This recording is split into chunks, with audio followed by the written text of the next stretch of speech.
This is the definitive video to solve the Pokemon Unbound permanent RTC tampering error.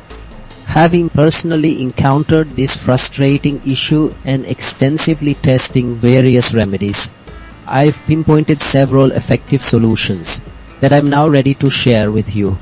The RTC tampering error fundamentally disrupts the game's internal clock, corrupting save data by misinterpreting real-time clock signals.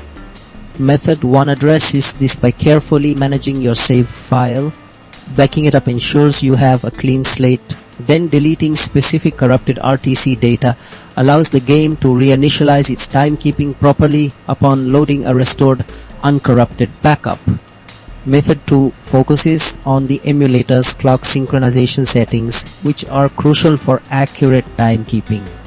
By adjusting these parameters and saving the new configuration, you essentially realign the emulator's internal clock with the game's expectations, preventing future tampering flags from triggering.